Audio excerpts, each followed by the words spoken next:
सबसे बड़ा सवाल हमें क्या करना होगा अगर इन सपनों को हम पूरा करना चाहते हैं। तो अच्छा हेल्थ चाहिए, सब कुछ चाहिए, तो समय चाहिए उसके लिए, चाहिए कि नहीं? आज हमारा जीवन में जितना भागदौड़ है, क्या हम अपने लिए समय निकाल पा रहे? नहीं निकाल पा रहे। एक्सरसाइज कर पा रहे, मॉर्निंग वॉक कर पा रहे हैं, शांति से बैठ पा रहे? नहीं, दिमाग में तो हलचल मचा हुआ है। हाँ, उसको देना है, उससे लेना है, ये करना, वो करना, ये कैसे होगा, वो कैसे होगा, ये टेंशन, वो टेंशन, वो टेंशन, कैसे हेल्थ ठीक रहेगा? समय चाहिए और साथ ही साथ पैसा भी चाहिए, दोनों चीज चाहिए। अगर उन सारे सपनों को पूरा करना चाहते हैं तो सिर्फ पैसे से पूरा नहीं होगा और सिर्फ समय से पैसा पूरा नहीं होगा। एक बेरोजगार लड़का है, स्टूडेंट है, उसके पास ढेर सारा समय है, लेकिन क्या वो लाइफ स्टाइल अच्छा कर सकता है? क्या वो कार ले सकता है? और एक बहुत बड़ा बिजनेसमैन है, एक सेठ जी है, 10 तरह का बिजनेस है और खुद जाके वो गल्ला में बैठता है, पैसा खूब आ रहा है लेकिन वो दुकान नहीं छोड़ सकता। पैसा खूब है लेकिन समय नहीं है उसके पास। अब उस सेठ जी के पास जाइए और बोलिए कि सेठ जी चलिए मैं आपको 15 दिन दुबई घुमा के लाता हूं, क्या बोलेगा पता है? जहर खाने का समय नहीं है, घूमने का बात कर रहे हैं। क्योंकि उसको अपने स्टाफ पे भरोसा नहीं है और रोज बैठता वहां पे, टाइम ही नहीं है उसके पास। एक डॉक्टर साहब है, रोज क्लिनिक में बैठते हैं, सुबह से शाम तक 50 पेशेंट देखते हैं, रोज का 20-25-50 हजार कमाते हैं, पर टाइम नहीं है। कहीं बोलेंगे चलो, बोलेंगे मेरा क्लिनिक बंद हो जाएगा, मेरा पेशेंट भाग जाएगा दूसरे के पास, वो जा नहीं सकता।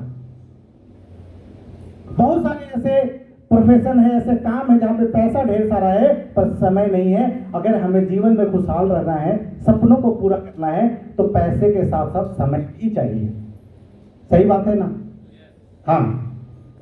अब होता क्या है कि अगर हम बात करें, ऊपर देखिए कि अगर हमें ड्रीम को पूरा करना है तो हमारे पास जो टाइम और मनी आज के डेट में है वो सपनों से कम है। उन सपनों को पूरा करने के लिए लाखों चाहिए पर हम हजारों में कमा रहे हैं, और समय जितना चाहिए उतना समय भी हमारे पास नहीं है। तो उन सपनों को पूरा करने के लिए हमें क्या करना पड़ेगा? अपने टाइम और अपने मनी को बड़ा करना पड़ेगा, तब जाके हम सपनों को मैच कर पाएंगे। यस और नो?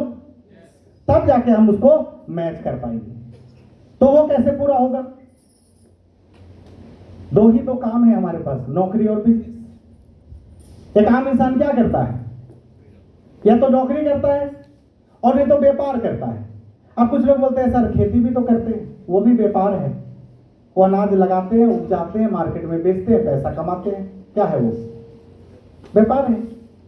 सब्जी आलू उगाए, घर में जितना यूज होना है रख लिए, मार्केट में बेच दिए, बाकी पैसा कमा लिए, व्यापार है। तो दो तरीके से लोग पैसा कमाते हैं, एक नौकरी और दूसरा बिजनेस। यही दो तरीका है ना, ज्यादातर देखा जाए तो। अब यहां पे हम बात करते हैं नौकरी का। कितना साल पढ़ाई करना पड़ता है? अनपढ़ को नौकरी मिलता है? स्वीपर का भी वैकेंसी में कम से कम 8वां पास तो मांगता है जरूर, मैट्रिक भी मांग लेता है, चपरासी का भी नौकरी में। और एक स्वीपर जिसको गटर में उतरना, उसको पढ़ाई का क्या काम है? फिर भी पढ़ाई खोजता है गवर्नमेंट। अनपढ़ को काम नहीं मिलता, अनपढ़ को एक काम मिलता है, मजदूरी। यस और नो?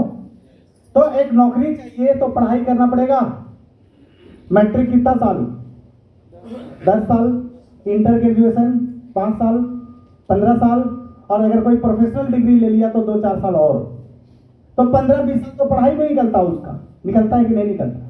निकलता है। अब एक बात बताइए, एक स्टूडेंट ग्रेजुएट होकर निकला, ग्रेजुएशन का सर्टिफिकेट मिल गया, क्या उस पर ऐसा ठप्पा रहता है कि आप जाओ तुमको 30,000 का नौकरी मिल जाएगा?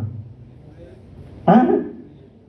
तुमको 20,000 का नौकरी मिल जाएगा, ऐसा लिखा रहता है उसमें? नहीं, वो डिग्री आपकी नौकरी की गारंटी नहीं है। आपने पढ़ाई किया इस बात की गारंटी है, नौकरी तो आपको एक्सपीरियंस से मिलेगा। अब जाइए किसी सीए के पास और बोलिएगा मुझे अकाउंटेंट में रख लो, पहला सवाल कहां पे काम किए हो पहले? नहीं मैं तो किया नहीं हूं, तो काम नहीं है। आपको आता ही नहीं हो, रखेगा क्यों? एक से एक आप कपड़े का दुकान में जाइए, बोलिए मुझे सेल्समैन में रख लो, पहला सवाल कहां काम किए हो? तो कहीं नहीं, तो आपको हेल्पर में रखेगा, सेल्समैन में नहीं रखेगा।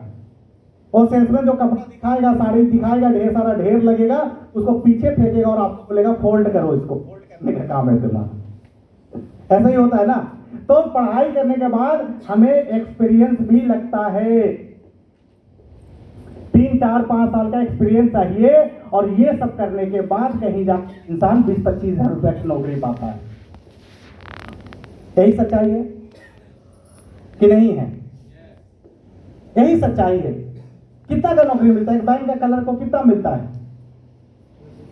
20-25 हजार का सैलरी हो। प्राइवेट जॉब में कितना मिलेगा? 10, 15, 20, 25 हजार ही मिलेगा ना, इससे ज्यादा नहीं मिलता है। तो क्या 20-25 हजार कमा के एक व्यक्ति बढ़िया कार, बढ़िया गाड़ी, विदेश घूमना, आईफोन, ये सारे सपने पूरा कर सकता है? पॉसिबल है क्या? किसी तरह घर चला सकता है, किसी तरह जिंदा रह सकता है, मरेगा नहीं, पेट भर सकता है, सपनों को पूरा नहीं कर सकता। तो ये जो व्यक्ति नौकरी कर रहा है, क्या ड्रीम्स पूरे होंगे? नहीं होंगे। क्या फ्यूचर का सिक्योरिटी है? अगर वो प्राइवेट जॉब कर रहा है तो क्या वो बोल सकता है कि अगले साल भी वो नौकरी रहेगा?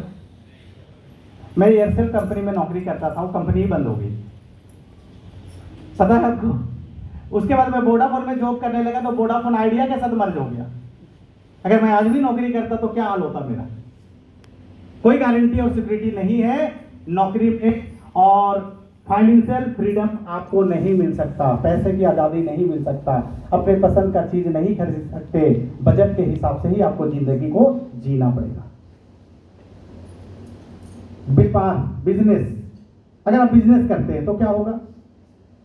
बिजनेस का मतलब कोई दुकान खोलेंगे, कोई फैक्ट्री लगाएंगे, यही सब तो बिजनेस होता है। हाँ, फैक्ट्री तो शायद नहीं लगा पाएंगे क्योंकि उसके लिए बहुत बड़ा कैपिटल चाहिए, तो दुकान खोलेंगे। अब संबलपुर में आप जाएंगे तो मेन रोड पे दुकान ढूंढेंगे, मिलेगा? लोग पहले से लेके बैठे हैं, मुश्किल से कोई मिलेगा, नहीं तो कोई कोने वाला दुकान, अंदर वाला दुकान, ऊपर वाला दुकान, ऐसा मिलेगा जहाँ पे कस्टमर नहीं आएंगे। और जब वो दुकान आप लेने जाएंगे तो रेंट कितना लगेगा? पहले तो बोलेगा 2 लाख सिक्योरिटी जमा करो, फिर दुकान देगा 10, 20, 30, 40 हजार रेंट उसका होगा, साइज और जगह के हिसाब से। फिर उसमें फर्नीचर बनवाएंगे, रेक वेक, शोकेस, ग्लास, लाइट, ये सब कुछ करेंगे, तब जाके उसमें आप प्रोडक्ट रखेंगे जिसका आप व्यापार करना चाहते हैं। मान लीजिए कपड़ा या मोबाइल या जूता, जो भी चीज। तो क्या लगता है व्यापार में सबसे पहला? ह्यूज इन्वेस्टमेंट, बड़ा इन्वेस्टमेंट लगता है।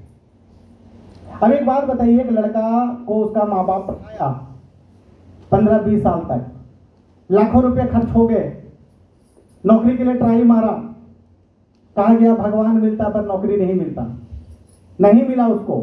अब वो सोचता है कि मैं व्यापार करूं। अब उसके घर वाले के पास पैसा नहीं है उसको बिजनेस करवाने के लिए, तो कुछ पैसा घर से लेता है, कुछ दोस्त यार से लेता है, कुछ बैंक से लेता है, कुछ कहीं से अरेंज करके 5-10 लाख रुपए जमा करता है और एक दुकान खोलता है। ऐसे ही होता है ना। और एक दुकान खोलता है वो, और वो दुकान जब खोलता है तो कस्टमर आएंगे कि नहीं? आज बहुत तेज बारिश है, आज कोई घर से निकल नहीं रहा है, होता है ऐसा। बगल वाला एक आप कपड़ा का दुकान खोले और बगल में एक कपड़ा का दुकान बहुत पुराना है, वो डिस्काउंट चला रहा है, आप दे नहीं पा रहे। दुर्गा पूजा आ गया तो चंदा वाला आ रहे हैं, चंदा काटने के लिए लोग उधार में सामान मांग रहे हैं, कोई आपसे उधार ले गया और समय पे नहीं चुका रहा है, तो मानसिक टेंशन होता है कि नहीं होता है? स्ट्रेस होता है कि नहीं होता है? अब रेंट है 20,000, एक स्टाफ रखे उसका सैलरी 10,000, 30,000 और 5,000 बिजली बिल आ जाता है, 35-40 हजार खर्चा है और कमाई नहीं हो रहा है, फिर आप सर पकड़ के बैठेंगे, क्या होगा मेरे दुकान का? होता है ऐसा। चलाऊं कि बंद करूं? और लास्ट में 6 महीना, 1 साल, 2 साल वेट करता हूं आदमी और फिर प्रॉफिट में नहीं ला पाता, तो लास्ट में बोलता है चलो यार बंद ही कर देता हूं। तो एक बात बताइए, अगर वो दुकान में 10 लाख रुपया डाल दिया है, जिस दिन बंद करेगा उस दुकान से 10 लाख निकाल पाएगा? अगर 2 लाख का फर्नीचर बनाया है तो क्या उसको उखाड़ के बेचेगा तो 2 लाख मिल जाएगा? जो दुकान उसके, जो कपड़े उसके दुकान में सजे हुए थे, अब वो बोरा में पैक हो गया, क्या वो वही रेट पे बिकेगा? उसको नुकसान होगा कि नहीं होगा?